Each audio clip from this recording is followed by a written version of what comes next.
¿Cómo están? Muy buenas tardes. Buenas tardes, Jessica, Daniela, Samuel y Mirna, que anda por ahí también. ¿Cómo están? Hola, buenas Profe, ¿y tardes. usted? Bien, por lo menos.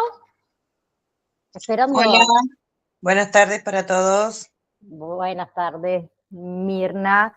¿Alguien tuvo que hacer el recuperatorio de la validación 1 o no? No, yo no. ¿No? ¿Venían bien? Yo por suerte no. Yo tampoco. Aprobamos. De 10, porque no lo chismoseé, por eso les pregunto. Esta vez no chismoseé. No fui a chismosear a ver si alguien había hecho el recuperatorio. Bueno, chicos, terminamos hoy. Vamos a terminar lo que es el módulo número 2 y vamos a arrancar con el número 3. ¿Sí? Así que, clase de hoy íbamos a ver hospital de día y hospital de noche, las diferencias que hay, que es uno y que es el otro, digamos. Ahí está. Comenzando por lo que es el hospital de día, ¿sí? Que en realidad se le llama hospital de día porque es una modalidad, digamos, de atención médica en la que los pacientes asisten al hospital durante el día. Es muy simple. ¿Para qué asisten al hospital durante el día? Para un tratamiento. Pero a la noche, ¿qué hacen? Regresa cada uno a su casa. ¿Sí? Está diseñado en realidad para una atención que es intensiva, para una atención que es especializada, sin la necesidad, digamos, de una hospitalización completa. ¿Bien? ¿Cuál es el objetivo del hospital de día?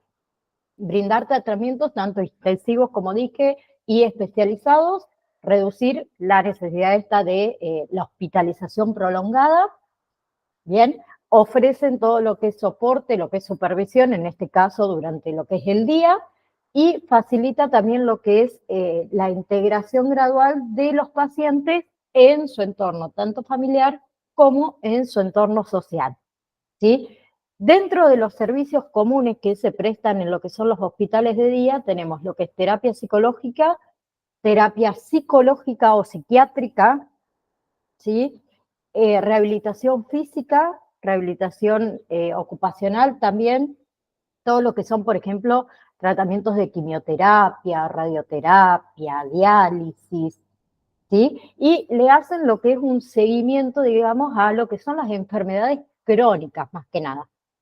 Bien, las ventajas que tiene es que el paciente lleva una vida relativamente normal, sigue en contacto con su entorno familiar, también reduce todo lo que son los costos asociados con lo que sería una hospitalización, digamos, prolongada, ¿sí? Minimiza lo que son los riesgos también, riesgos de infecciones hospitalarias, ¿sí? Y facilita lo que es la adaptación esta progresiva del paciente a su vida cotidiana post-tratamiento. ¿Bien? Y el hospital de noche sería todo lo contrario. ¿Sí? También es una modalidad de atención que los pacientes reciben lo que es tratamiento y lo que es supervisión médica, pero durante la noche. ¿Sí? El hospital de noche es menos común que el hospital de día y se utiliza principalmente para aquellos pacientes que requieran por ahí un monitoreo nocturno, ¿sí? Por ejemplo, que tienen trastorno del sueño. Bien, entonces, objetivo, proporcionar tratamiento y monitoreo, en este caso durante la noche, evalúan y tratan todo lo que son los trastornos del sueño y se le ofrece dentro del hospital de noche un ambiente que es controlado para esos pacientes que realmente necesitan, digamos, una supervisión nocturna. ¿Sí? Dentro de los servicios más comunes que pueden encontrar dentro de un hospital de noche es todo lo que son estudios, todo lo que son tratamientos del sueño, por ejemplo, la apnea del sueño se trata también en hospitales de noche muchas veces, el monitoreo nocturno para esos pacientes en ciertas condiciones médicas que por ahí requieren también de una vigilancia continua durante la noche, y lo que es soporte y lo que es supervisión para pacientes con problemas psiquiátricos que por ahí a la noche se exacerban, ¿no? Bien, entonces, las ventajas, ofrecer opción de tratamientos para esos pacientes que necesitan atención nocturna, sin la hospitalización completa, porque están solamente a la noche. Después de día, digamos, vuelven a su hogar.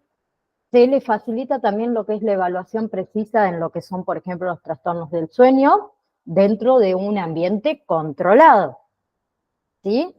Y reduce esto de la necesidad de hospitalización prolongada durante el día. Bien, ambos, cualquiera de los dos, hospital de día o hospital de noche, ofrecen que alternativas a la hospitalización completa, ¿sí? Y cada uno de los dos hospitales, digamos, aportan, ¿sí? O se adaptan, no aportan, se adaptan, mejor dicho, a lo que son las necesidades específicas de cada paciente, ¿sí? Tienen mayor flexibilidad, ¿sí? Durante todo su tratamiento. ¿Bien? ¿Hasta ahí vamos? Es muy simple, es muy fácil.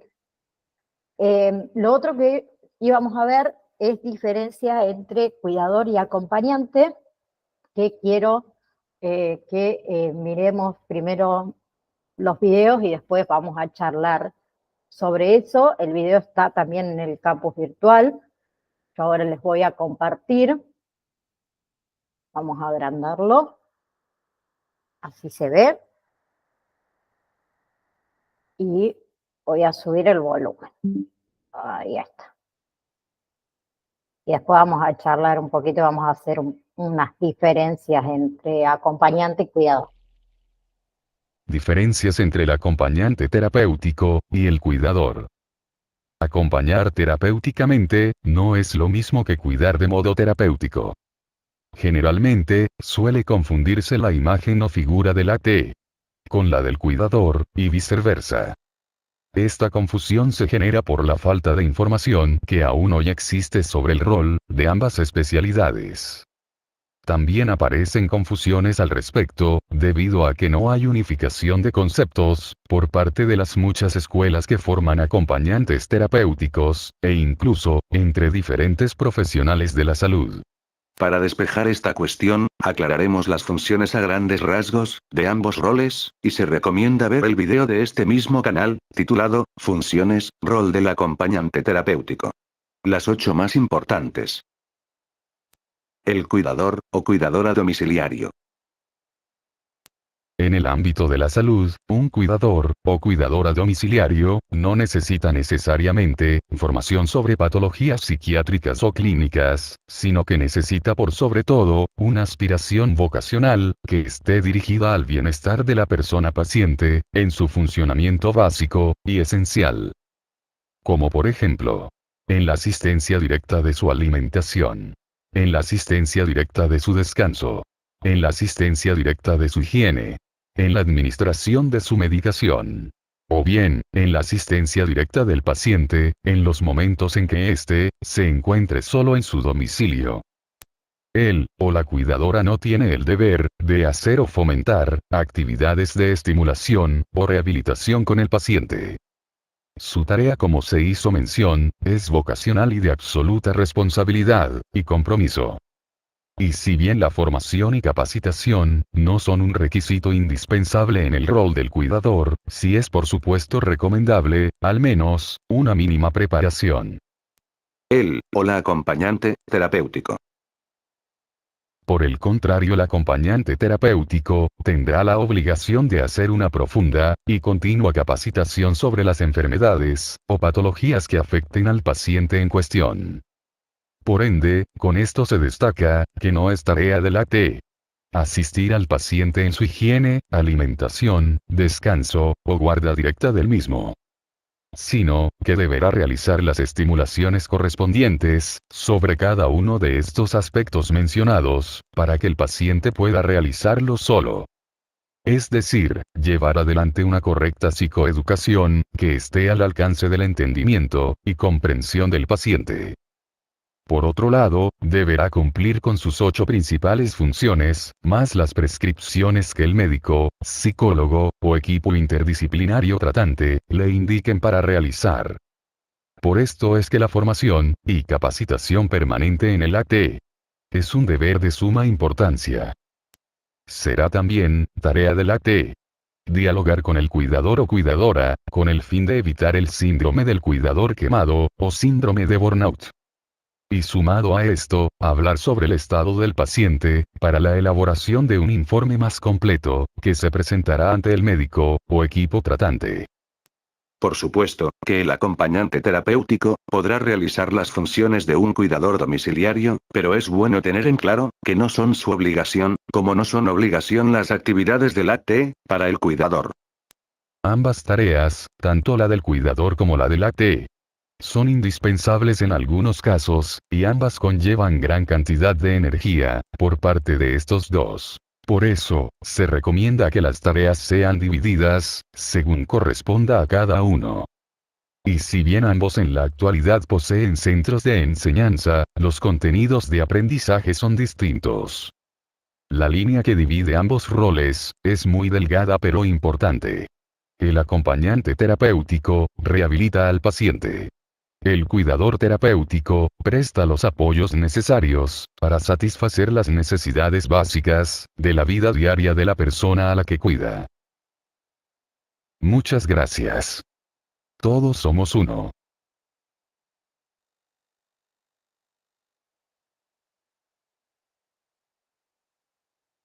Estaba hablando y tenía el micrófono apagado. Ay, no. Ahí les comparto el otro videito. Denme un segundo. Y ahora vamos a charlar un poquito de esto. Se los quiero compartir porque es muy claro lo que dice. Ahí vamos. ¿Qué es un acompañante terapéutico? Es un profesional de la salud. Interviene en la vida cotidiana de una persona mediante un abordaje terapéutico junto a un equipo interdisciplinario. ¿Cómo surge el acompañamiento terapéutico? Sobre la década del 70 surge en Argentina, pero en Europa ya había antecedentes de la profesión. Estos inicios surgen de la idea de aportar nuevas herramientas terapéuticas, evitar la marginación y estigmatización del paciente, y gracias a ello aparecen los movimientos antipsiquiátricos y nuevos recursos alternativos. Algunas leyes que sustentan el acompañamiento son la Ley Nacional de Salud Mental, la Ley sobre los Derechos de las Personas con Discapacidad, la Ley de Sistemas de Prestaciones Básicas y la Resolución 782 en el ámbito educativo. ¿Qué hace un acompañante terapéutico? Elabora una estrategia singular, dependiendo del contexto sociofamiliar en que esté inmerso el sujeto. Las actividades serán variables, en función de las necesidades terapéuticas en cada caso. ¿Cuándo incluir un acompañante terapéutico? Cuando una persona necesita a un otro por su grado de vulnerabilidad física, psíquica o social, cuando el lazo afectivo sea incontinente o para construir una nueva red social, cuando un niño necesita ser integrado en el ámbito educativo, o cuando las recaídas son persistentes por falta de adherencia al tratamiento. ¿Cómo lo hace? Lo hace de diversas formas.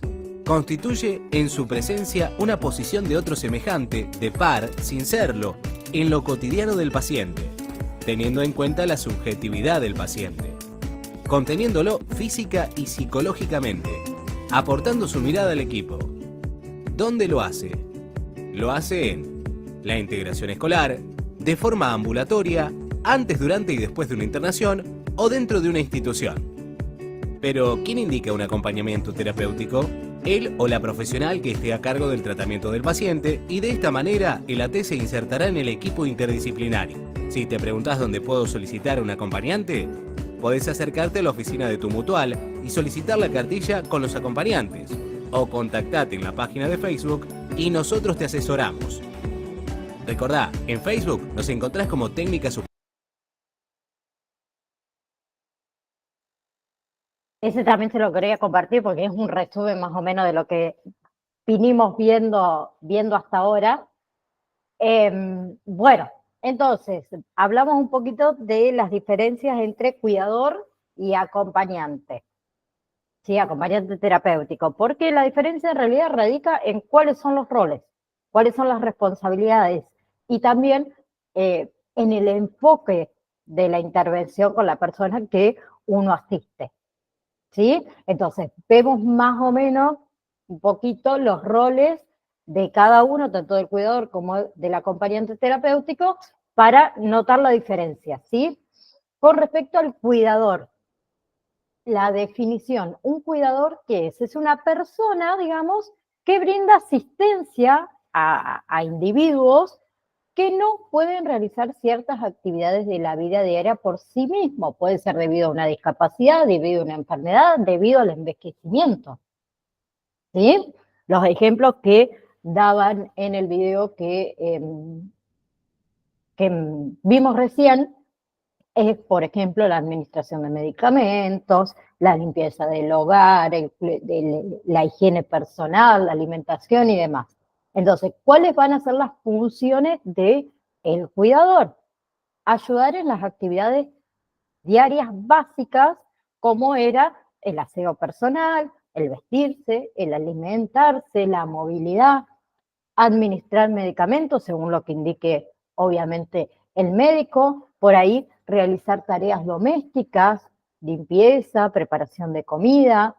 Además de eso, proporcionarle a ese paciente que compañía y apoyo emocional y supervisar lo que es la seguridad y el bienestar general de ese individuo que tiene a su cargo. ¿Sí? Tiene, o sea, lo que es el enfoque del cuidador es principalmente que asistencial y de apoyo práctico. ¿Sí? Con eso se garantiza que las necesidades básicas del individuo sean cubiertas. ¿Bien? En cambio,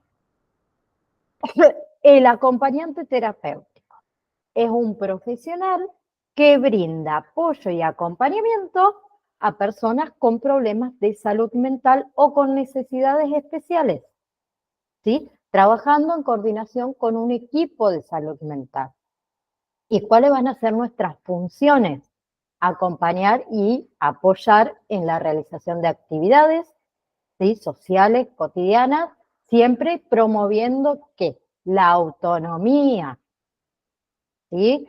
Facilitar la integración social y la participación en actividades comunitarias, ayudar en lo que es la implementación de estrategias terapéuticas que van a estar diseñadas por el equipo de salud mental, proporcionar contención emocional y apoyo psicosocial, ¿sí? Y observar y también reportar todo lo que son los cambios en comportamiento, cambios en el estado emocional, ¿sí? Eso se hace todo el reporte al equipo terapéutico.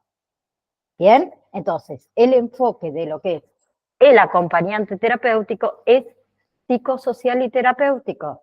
¿Bien? Y está dirigido ¿a qué? A mejorar la calidad de vida y la integración social de ese individuo. ¿Bien? Siempre siguiendo que un plan de tratamiento específico. ¿Bien? Entonces, los acompañantes terapéuticos también solemos recibir que alguna formación en lo que es salud mental, en lo que es psicología o en ciertas áreas afines y trabajamos siempre estrechamente en colaboración con profesionales de la salud mental como son psicólogos o psiquiatras, perdón. ¿Sí? Entonces, las comparaciones. El cuidador se centra en ¿qué? En las necesidades físicas y prácticas. El acompañante terapéutico se centra en el apoyo emocional y psicosocial, siempre siguiendo un plan terapéutico. ¿Sí? Como yo siempre lo digo, a todos mis alumnos les digo, no es función de ustedes, o no es parte del rol, mejor dicho, de ustedes, por ejemplo, el aseo personal, por ejemplo, la alimentación, por ejemplo, el realizar tareas domésticas. Después, si ustedes aceptan, tienen que cumplir con su palabra, ¿sí? Pero ahí no estamos hablando de que solamente estamos haciendo un acompañamiento terapéutico, porque también vamos a estar haciendo un cuidado terapéutico. Ya se me ha olvidado la palabra, ¿sí? Que son dos cosas totalmente distintas. La idea es que si en realidad el individuo, el paciente, necesita de ambos, que esté el cuidador y que esté el acompañante terapéutico, ¿sí? y se confunden mucho por el tema este de que no saben realmente qué función cumple el acompañante terapéutico, cuál es el rol que nosotros tenemos. ¿Sí? Muchas familias piensan que el cuidador y el acompañante es exactamente lo mismo. Bien, en lo que son los ámbitos de acción, ¿sí? El cuidador puede trabajar en una variedad de entornos, ¿sí? Domiciliarios, residencias. El acompañante suele estar más involucrado en lo que es el entorno de la salud mental y el entorno comunitario, ¿sí? Y los acompañantes terapéuticos trabajan, como digo siempre, estrechamente con un equipo. Los cuidadores pueden trabajar de manera independiente, ¿sí? O también pueden trabajar en coordinación con el equipo terapéutico, ¿sí? En resumen, para cerrar, ambos roles, tanto el del acompañante como el del cuidador, son fundamentales para el bienestar de las personas con necesidades especiales, ¿sí? Y lo que es el enfoque y las responsabilidades difieren. Bien, el cuidador se enfoca en lo que es el apoyo práctico y asistencial. El acompañante terapéutico tiene un enfoque más psicosocial y terapéutico. Bien, entonces, para cerrar el módulo 2, funciones del acompañante terapéutico, contener al paciente en su cotidianidad, ofrecerse como referente, que no sé si se acuerdan que si yo no me equivoco, algo de esto estuvimos hablando en la presentación del curso. Si me equivoco, fue porque lo dijo en el otro curso, así que 1000 disculpas. Pero si no me equivoco, lo vimos. Entonces, funciones, contener al paciente en la cotidianidad, ofrecerse como referente, ¿sí? Ayudar a reinvestir, ¿sí? A asumir por ahí muchas veces las funciones del yo del paciente, registrar y ayudar a desplegar todas las capacidades creativas de ese paciente, aportar lo que es una mirada al mundo objetivo del paciente, habilitar lo que es un espacio para pensar, orientar en lo que es el espacio social, intervenir en la trama familiar. ¿Sí? Esas son las 8 principales funciones. Y los objetivos específicos son los siguientes, son 6. ¿Sí? Favorecer la continuidad del tratamiento, ¿sí? O en otras ocasiones nos puede surgir que le tenemos que dar la posibilidad de que ese paciente inicie un tratamiento adecuado. ¿Sí? Segunda, favorecer la inserción social. Ese es otro objetivo. Tercero, proporcionarle información acerca de, por ejemplo, cuál va a ser el curso del tratamiento que hay que seguir, la evaluación del paciente a lo que es el equipo interdisciplinario, por ahí revisar estrategias respecto al tratamiento con el equipo interdisciplinario. Cuarto, sostener y complementar lo que es la red de apoyo de este paciente. Bien, cuando hablamos de redes de apoyo, además de los profesionales que trabajan, que también son redes de apoyo, hablamos de la familia, hablamos de los amigos, ¿sí? Quinto, proporcionar nuevos recursos, ¿sí? Esa es otra. Y la sexta, prevenir situaciones de riesgo. Bien. ¿Hay alguna pregunta o alguien quiere aportar algo con respecto a lo que vimos del módulo número 2? ¿O venimos bien? El módulo 2 no es largo, ya lo habíamos visto que no es algo demasiado largo, ya lo terminamos, ¿sí? Pero vamos a esperar un poquito para lo que es la validación. De igual manera, yo les voy a dar la fecha de cuándo va a ser la validación para que vayan sabiendo, pero tienen tiempo todavía. Porque después me olvido, ¿no? Porque no quiera dársela después yo soy la que me olvido. Así que van a tener 2 semanitas más para la validación. Las vamos a poner eh, me lo voy a anotar, espera. Validación 2, 19, 20 y 21 de septiembre.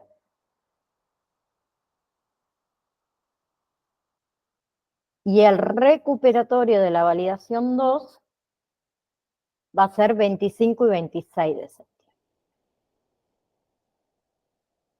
Y me voy a poner subir, así me acuerdo que se los tengo que enviar al grupo y lo tengo que subir al campus virtual también, porque después yo creo que hice todo y no lo hice.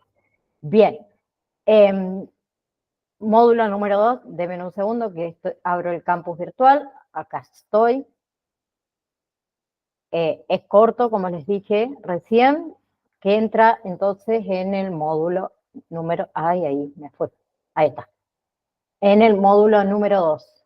Historia, ¿sí? El PDF que es historia, contexto y contexto social. Y después, definición, objetivos, funciones y aplicación, características y modos de aplicación, de aplicar, perdón, la clínica del acompañamiento terapéutico, y otra que le podría nombrar es la diferencia entre cuidador y acompañante. ¿Sí? Es muy corto. Y la validación, ya les digo, porque obviamente son 14 preguntas. Ya, para que sepan nomás. Es cortito, no es largo. Son 14 preguntitas muy precisas. Presten atención a la validación número 2, a las preguntas, por favor. ¿Sí? Porque hay muchos engaños. Bien, no les tiro más nada porque si no después les termino diciendo hasta la boca. ¿Qué dice la validación? No. Vamos con el módulo número 3, entonces. Arrancamos con familia, cultura y diversidad. Si no hay preguntas, arrancamos con ese. Primero comenzamos con ¿qué es la cultura? ¿Ustedes qué creen que es la cultura? ¿O qué definición tienen ustedes de lo que sería cultura? Como les salga, con sus palabras, como se les venga a la cabeza. Todo está bien. Profe, Hola, Mirna. ¿Cómo estás? prendí la cámara tarde porque hace un ratito llegué a trabajar y me quería preparar el mate primero. Ay, no vale, porque yo no tengo a nadie que me se me mate.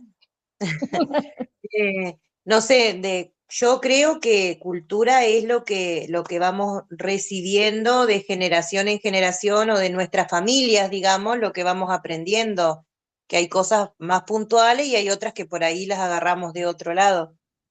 Bien, me gustó esa definición. ¿Sí? Es un conjunto, digamos, de elementos y de características propias de una determinada comunidad humana, en realidad.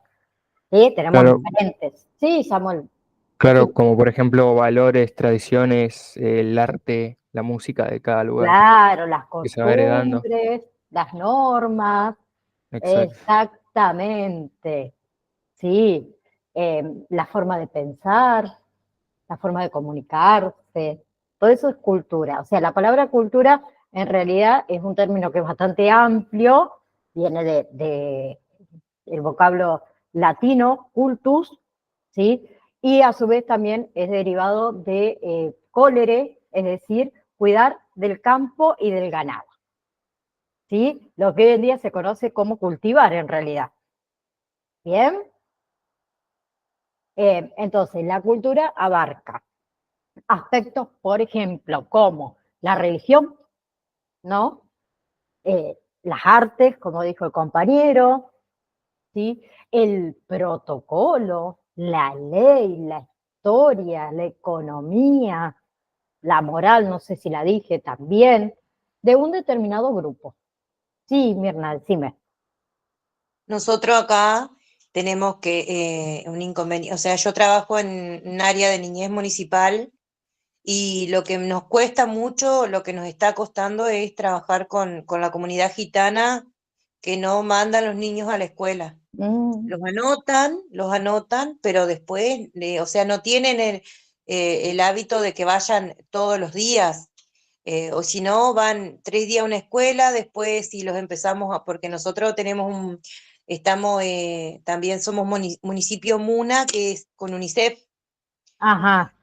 Entonces, nosotros tenemos que ir a visitarlo, o sea, diferentes situaciones. A veces vamos y nos encontramos que hay chicos que no van porque, bueno, por otros problemas, pero los gitanos no quieren, o sea, y los papás tampoco aceptan eso, o sea, es la cultura de ellos y, bueno, es un problema a veces que se nos presenta. Sí, es un problema porque por ahí, o sea, el niño tiene que asistir a la escuela, eso lo sabemos, pero no podemos ir tampoco en contra de la cultura, pero también tenemos que seguir las leyes, entonces se nos hace ahí decir, bueno, ¿qué hacemos? Nosotros averiguamos por ley, digamos, ellos al venir digamos, a venir a nuestro pueblo, a nuestra ciudad, ellos tienen que acatar las leyes como son acá, pero no lo hacen. O sea, nosotros vamos, los visitamos, le planteamos la situación, que es obligatorio que los chicos estén en la escuela, y se firma un acta, que eso está hecho o sea, lo planificamos nosotros y ya está aprobado como de interés municipal y todo, y se le da 72 horas para que el niño vuelva. Y si no, los cita la defensora, pero tampoco tiene nada como para decirle, a ver, nosotros la idea nuestra era, bueno, si el papá, la mamá no, papá digo generalizando, mamá, papá, si no cumple, no sé, que se le ponga una multa, decir, bueno, vas a tener que limpiar la plaza una Claro, una semana, sanción, por decirlo de alguna manera. claro, porque tu hijo no va a la escuela, porque en realidad somos nosotros los responsables de ellos hasta que son mayores de edad. Pero no se puede. O sea, No, entonces estamos... pregunto, yo me acuerdo antes, no sé ahora, que si el niño, por ejemplo, faltaba, vamos a suponer, una semana seguida, 2 semanas seguidas, no me acuerdo bien el tiempo, y no se informaba al colegio, por ejemplo, mi hijo no va a asistir porque realmente está, no sé, le pasó algo, está internado, vamos a suponer, algo que requiera mucho tiempo, de que no pueda asistir, te mandaban a la policía a tu casa a buscarlo. No sé si eso Ahora vamos todavía, pero ¿se puede hacer eso todavía? No sé, por eso pregunto. Y algunos acá una escuela que es que los chicos se quedan ahí, digamos que de lunes a viernes están ahí internados, esa escuela sí, también depende del cuerpo directivo, la directora se preocupa mucho porque es un chico que sacás de la calle básicamente. Pero bueno, no todos tienen la misma dedicación y amor a su trabajo, es lo que pasa, o nos pasa que por ahí capaz el chico no fue en todo el año y en agosto se acuerdan de mandarnos que el chico no fue. Es un chico problemático que prefieren que no vaya a la escuela, pero ¿qué hacemos nosotros cuando vamos a fin de año? El chico ya perdió el año y después Claro. tenemos casos de chicos de 13 años, 14 en cuarto grado, y es un problema. Pero bueno. Nosotros, perdón, yo soy docente de nivel inicial. Nosotras, por ejemplo, al tercer día de la falta del alumno, si no, la familia no avisa, tenemos la obligación de hacer visitas domiciliarias. Nosotras, ¿Ustedes, los docentes? los docentes, vamos hasta la casa a supervisar si el niño está bien, porque, por ejemplo, a lo mejor la familia te dice, no, está enfermo, y quizás está pasando otra cosa y otra cuestión en la que tenemos que indagar y intervenir. Ya, no es lo mismo por ahí que te digan, el niño está enfermo, te llevo el certificado que realmente está enfermo, va a faltar toda la semana. Tal cual, sí, bueno, y también todo Bien. conlleva a presentar un certificado para verificar, y bueno, hay muchas cuestiones pero sí, principalmente se hace para garantizar el bienestar de ellos. Bien, claro, porque la escuela primero tiene que agotar todo lo del sistema educativo, después derivar. Y aparte también, bueno, Jessica, que es maestra, sabe que si un niño tiene que internación, hay maestras todo hospitalaria, maestra domiciliaria, presentando todo lo correspondiente, ¿no? Por eso. Sí, Uno sabe que los papás te dicen excusas que son mentiras, uno sabe cuando es mentira y cuando no, porque te dicen, no fue a la escuela porque está enfermo y lo cruzaste en la calle. Claro, sí, tal cual, es así. Bien, bueno, ahí me sacó la duda, Jessica, pero no estaba segura. Yo me acuerdo en mi época que sí. Bueno, sí, hace un par de años atrás, tampoco tanto, che.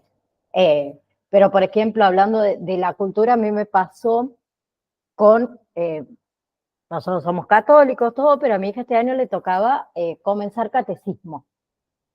Lo cual, yo le pregunté, Catalina, ¿vos querés ir a catecismo? ¿Querés hacerlo? ¿No querés hacerlo? Le di como elegir. Mi hija me dijo, yo quiero hacerlo, perfecto, listo, vamos a catecismo. Yo, porque a mí no me preguntaron si yo quería hacer catequesis, por ejemplo. A mí me dijeron, vamos, porque viste, antes era, vas o vas. Y me pasó, por ejemplo, eso, que cuando acá hay catequesis, van los padres y van los niños. Entonces, al mismo horario tenemos catequesis de padres y catequesis de niños. Entonces estábamos en la catequesis de padres y la catequista pregunta que cómo llegamos ahí, porque estábamos ahí. Claro, y todos decían, y porque venimos de una familia religiosa, porque esto, por... Cuando me tocó a mí, yo dije, yo tengo que decir la verdad, o sea, no puedo decir, digo, somos religiosos, sí, pero yo estoy acá porque mi hija decidió venir a catequesis. La catequista me abrió los ojos así como diciendo, ¿qué? Le digo, sí, mi hija decidió, yo le pregunté si quería hacer catequesis, me dijo que sí, le digo, realmente por eso estoy acá. Ay, me dice, pero ¿cómo vos a una nena de 10 años la dejás elegir lo que quiera hacer con su idea? Le digo, porque me parece que la religión, por ejemplo, tiene derecho a decidir. Me dice, pero si tu hija mañana te dice que no quiere más a la escuela, ¿vos no la vas a dejar ir más a la escuela? O sea, ¿no va a ir más a la escuela? Y le digo, no, la escuela es obligación, la educación es obligación. La religión no es obligación por más que yo sea católica. Le digo, a mí me bautizaron, como yo bauticé a mi hija, a mí me obligaron a hacer la comunión y la confirmación, porque no me lo preguntaron, y quizás yo el día más adelante, cuando sea grande, le digo, después de terminar comunión y confirmación, hubiese decidido ser de otra religión, y nadie me lo puede impedir. Le digo, entonces mi hija me parece que también tiene el derecho a decidir en eso. Hay otras cosas que todavía es chica para decidir, que obviamente me llega a decir no quiero ir más a la escuela, pero mira, ¿sabe cómo la agarro? Pero bueno, me plantearon eso y yo quedé así como media, o yo estoy muy desubicada, dije, por dentro, ¿no? O no sé, o todavía nos falta abrir un poco la cabeza. Pero también, por ejemplo, la religión es cultural. ¿Sí? Si mi familia hubiese sido de otra religión, quizás yo soy de otra religión. ¿O no? Hoy tenemos culturas. También pasa de cultura, qué sé yo, con la forma de alimentación que tenemos nosotros, cada uno de nosotros. ¿Sí? Esa cultura o esa herencia que le decimos nosotros de la abuela cocinaba o la bisabuela cocinaba, no sé, el pan casero de tal manera, se lo enseñó a la abuela a tu mamá te lo enseñó a vos y nosotros sí seguimos repitiendo. Por ahí modificamos algunas cositas, porque cada generación, digamos, va aportando algo a la cultura, en este caso familiar, por ejemplo. ¿Sí? Pero hay un montón de tipos de cultura, digamos, abarca en realidad, hay un montón de tipos de cultura y abarca diferentes aspectos de la vida. ¿Sí? Entonces, el término en realidad cultura se utiliza ¿para qué? Para referirse a las distintas manifestaciones del ser humano. ¿Sí? Bien, puede servirte, por ejemplo, para el arte popular, por ejemplo, para para la religión, como hablamos recién, ¿sí? Y la cultura tiene características, ¿sí? ¿Cuáles son esas o algunas de esas características? Bueno, no me voy a acordar todas. Algunas de esas características, que la cultura se vale de la creación y la producción humana. Sí, a la cultura la creamos nosotros. ¿Sí? Por ejemplo, a ver, yo hablo de religión, no sé por qué. Ahora se me viene todo eso a la cabeza. Cuando mis abuelos todavía vivían, era religioso sentarse a comer y antes de comer rezar o alabar, en este caso, a Jesús, a Dios. Por ejemplo, en mi casa, con mi familia, mi marido, mi hijo y yo, no lo hacemos. Entonces también hay cosas que por ahí se van perdiendo. Y a lo mejor quizás yo no se lo inculqué a mi hija y mi hija quizás no lo haga con su familia. O quizás sí, lo vuelve a incorporar. Por eso digo que es una creación, es una producción humana. ¿Sí? Es generada y es compartida también por grupos de la sociedad. ¿Bien? Respecto a o de acuerdo a ciertos aspectos, tanto sociales, económicos o geográficos. ¿Sí? La cultura también es dinámica, o sea, va cambiando, va mutando de acuerdo también a las necesidades del grupo. ¿Sí? Es diversa. ¿Sí? No existe una única cultura que sea universal. Hay muchísimos tipos de cultura diferentes o de acuerdo a diferentes criterios. ¿Sí? Otra característica es que la cultura es aprendida por los miembros de un grupo. ¿Sí? Cada familia tiene diferentes tipos de cultura. Bien, y le vamos sumando y le vamos restando a la cultura que nosotros ya traíamos. Por ejemplo, en el caso del matrimonio, la pareja. Mi marido traía un tipo de cultura y yo traía otro tipo de cultura, pues no nos criamos juntos. ¿Sí? Compartíamos algunas cosas, sí, totalmente, pero cuando nos integramos ambos, formamos otro tipo de cultura. Entre lo de él y entre lo mío. ¿Se entiende? Y también vamos dejando por ahí algunas cositas porque quizás la cultura del otro no lo hacían, entonces vamos abandonando un poquito cosas de otra cultura y vamos incorporando la propia nuestra, por decirlo de una manera. ¿Sí? Y la cultura también se vale tanto de elementos materiales como inmateriales. Y se transmite como, creo que dijo Samuel, me parece, de generación en generación. Es como hereditaria, vamos heredando. ¿Bien? Otra cosa, toda cultura se forma a partir de 6 elementos. ¿Cuáles son esos 6 elementos? El primero, los valores. ¿Sí? Bien, esos valores guían, digamos, el comportamiento de los individuos en una determinada cultura y son bases de ¿qué? De las normas. Bien, la otra son las normas y las sanciones. Bien, que sería lo que es la normativa por la que se rige, o se rigen, mejor dicho, las sociedades y sean explícitamente, ¿sí? Que hablando de la parte legal, protocolarmente o subjetivamente. ¿Sí? Y existen muchos tipos de normas, jurídicas, religiosas, morales. Bien, y en muchos casos, ¿qué pasa? Si no se cumple, o si no hay un cumplimiento, es motivo de una sanción. ¿No? La tercera son las creencias. ¿Sí? Este conjunto de ideas que comparten, digamos, los miembros de una cultura acerca del ser humano, de su propósito, del universo. ¿Sí? Y esas creencias muchas veces suelen guiar el accionar de cada individuo. ¿Sí? Cuarto, creo que voy por el cuarto, símbolos.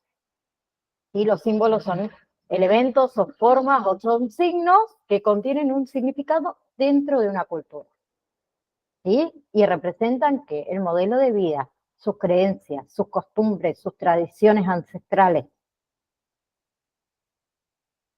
¿Bien? Quinto, lenguaje.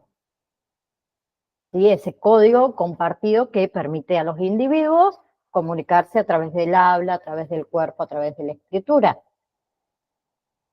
Y como sexto, tenemos la tecnología, que son los conocimientos, digamos, que se aplican en una disciplina para mejorar, ¿qué? Procedimientos o la producción de bienes y servicios. ¿Sí? Las grandes revoluciones tecnológicas que trajeron cambios culturales. ¿No? Entonces, por eso también está incluido dentro de los elementos básicos de una cultura. ¿Vamos? Después, tenemos tipos de cultura, ¿sí? Porque en realidad la cultura se puede clasificar de acuerdo a distintos criterios, ¿sí? Uno de los criterios son el aspecto socioeconómico.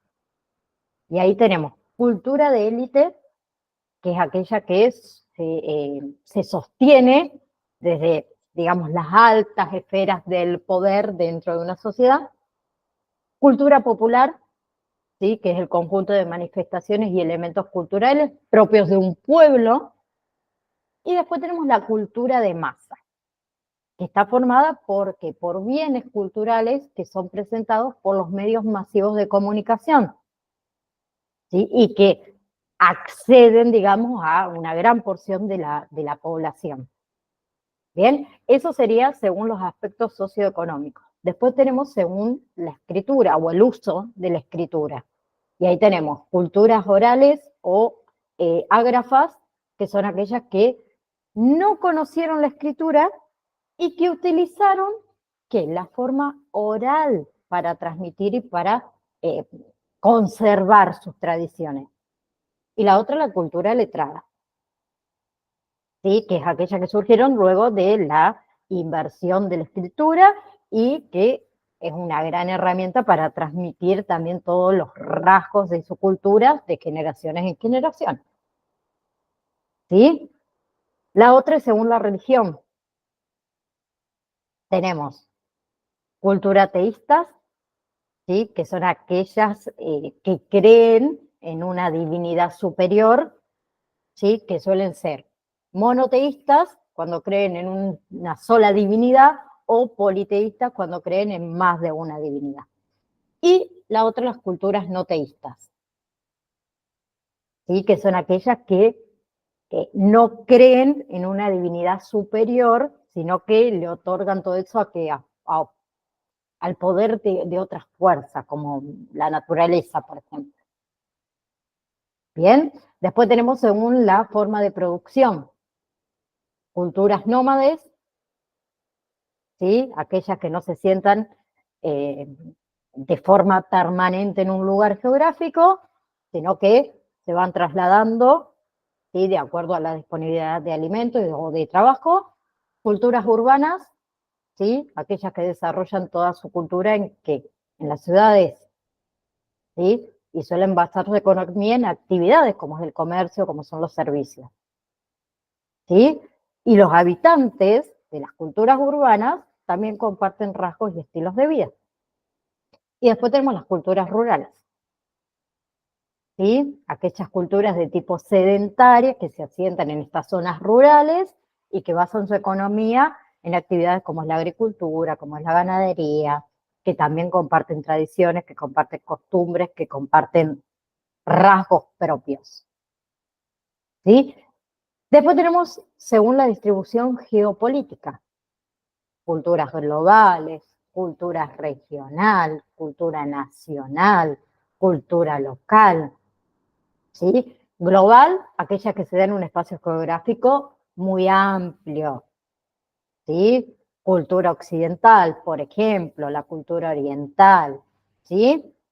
Luego tenemos las culturas regionales, aquellas que comparten los países que conforman una región, que tienen rasgos en comunes, como Latinoamérica, ¿no? La cultura nacional, ¿sí? Que es aquella que se desarrolla dentro de un determinado estado, ¿sí? Que los habitantes comparten valores y comparten símbolos, ¿sí? Los argentinos, por ejemplo. Cultura local es la otra, ¿sí? Que se desarrolla en pequeños territorios, podemos decir, ¿sí? Que también los habitantes o los individuos comparten rasgos y comparten cultura, ¿sí? Entonces hay miles de culturas que podemos ir nombrando. Bien, entonces para terminar con lo de cultura, si la próxima clase vemos lo que es diversidad familiar, ya se me había ido vemos la importancia de la cultura, ¿sí?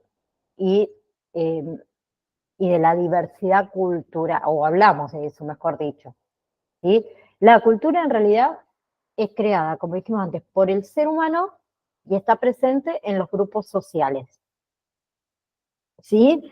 Entonces, todos los individuos se ven afectados por la cultura. Y la cultura es importante porque aporta que identidad a las personas y sentido de pertenencia. ¿Sí? A través de las culturas que hacen los individuos, se expresan, incorporan un estilo de vida, comparten, se relacionan con sus pares. ¿Sí? Por ejemplo, a mí viene una persona que habla inglés, yo que no entiendo inglés, o sea, ¿cómo me voy a relacionar con ese individuo si no entiendo lo que me está diciendo? Porque no compartimos la cultura, tampoco me la enseñaron, ¿no?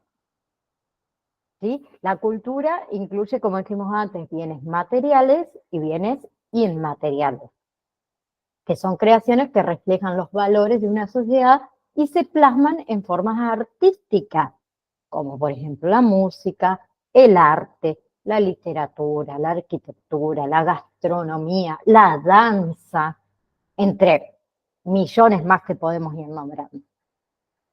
¿Sí? Entonces, ¿se entendió lo que es cultura? Muy fácil, es muy simple. Bueno, Jessy creo que no hace falta que lo estudie, porque ella pero bueno, estoy en el tema, profe. Bueno, refrescando memoria. Hay que refrescar, claro. Hay que refrescar memoria. Sí, está como cuando doy la parte de farmacia, y vemos todos los aparatos, los sistemas, y dice, ay, profe, volví a la primaria, las células. Sí, chicos, volvamos a la primaria porque hay cosas que nos vamos, uno se va olvidando también. Bien, entonces, próxima clase, obviamente seguimos con familia, cultura y diversidad.